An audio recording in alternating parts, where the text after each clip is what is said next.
You can easily lose 2 hours scrolling through a phone on a dark, messy desk. Yet, opening a textbook under a reading lamp to study for 20 minutes can feel like climbing a mountain. Why does one activity require zero willpower, while the other feels like a physically exhausting battle? Modern digital distractions are engineered to hijack your attention. They offer immediate stimulation, unpredictable novelty, and rapid feedback. You put in zero effort, and you get an instant reward. You are not necessarily lazy. You are operating in a mismatched reward economy. The reward structure of distraction is incredibly dense, while the reward structure of academics is notoriously weak. This diagram shows a simplified cross-section of the human brain's reward circuitry. People often call dopamine the pleasure chemical, but its real job is pattern recognition and motivation. As you can see, dopamine levels spike long before a reward is actually acquired. The brain rewards you for anticipating a positive outcome. Look at the gratification timeline of a smartphone. The moment you hear a notification, you get a massive, immediate spike in dopamine. Your brain learns that checking a screen yields an instant payoff. Now, compare that to studying. You read a difficult chapter today, but the exam is months away. The ultimate reward, a degree or a career, might take years.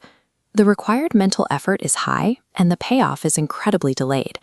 We can fix this using the reward after progress method. The sequence is simple. Cue, focus study, visible progress, small reward, repeat.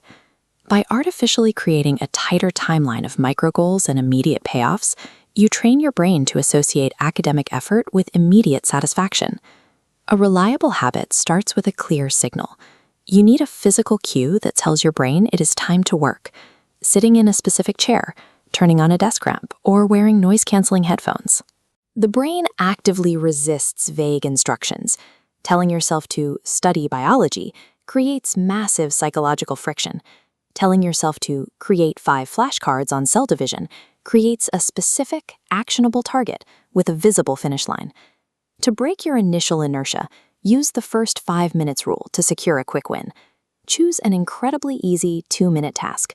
Write the date on your paper, review yesterday's summary, and press start on your timer. That tiny initial success gives your brain immediate evidence of competence. Once you are moving, momentum carries you forward, drastically reducing the amount of sheer willpower you need to stay at the desk. Waiting for a sudden burst of motivation is a trap. Setting up a specific, easy start proves that taking action generates motivation. Now you enter the focus block. Lock in for 25 to 40 minutes. Stick to a single subject. Most importantly, remove your phone and any other high-stimulation devices from the room entirely. This progress bar represents the next step, tracking visible output. Dopamine requires proof of movement.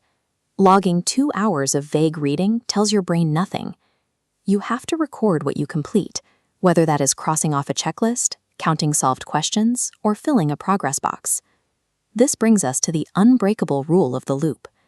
The reward must be strictly sequenced. You only receive the payoff after the unit of progress is completely visible. Work first, reward second. The reward must also be controlled. A 5-minute walk, a healthy snack, or making a cup of tea will recharge you. 2 hours of fast-paced internet videos will destroy your attention span for the next study block.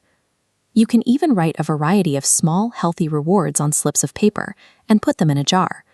Picking one at random leverages your brain's natural curiosity about unpredictable outcomes. Sticking to this rigid sequence stops you from dreading the work. Your brain learns to actually crave completing the task, turning study sessions into a reliable system of earned progress.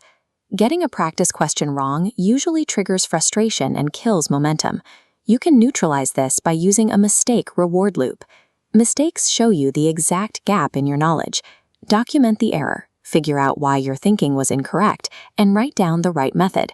You have just completed a highly valuable unit of work. Reward it. To zoom out and track your overall consistency, build a study streak. Define a daily minimum habit, like one 25-minute focus block, and mark every successful day on a calendar. Growing that visual chain reinforces the daily behavior. If you skip a day, do not panic. Rely on one simple rule: never miss twice. 1 missed day is a slip. 2 missed days is a new habit. Start fresh the next morning with the smallest possible task. A resilient system prioritizes consistency over intensity. You survive the inevitable bad days by turning setbacks into scheduled, manageable tasks.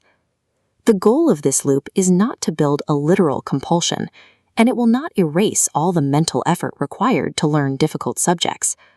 But repeating this cycle provides hard neurological evidence of your capabilities. With every completed block, you cast a vote for your identity as a focused, disciplined learner. Try this immediately after the video ends. Choose one specific task. Reduce it to a 25-minute target. Put your phone in another room. Do the work. Mark your progress. Take a small reward. Start with exactly one task today. Finish it before you even consider adding a second. Then repeat the loop tomorrow. When you stop fighting your biology and start using it, the friction fades. You engineer an environment where steady, focused progress becomes the path of least resistance.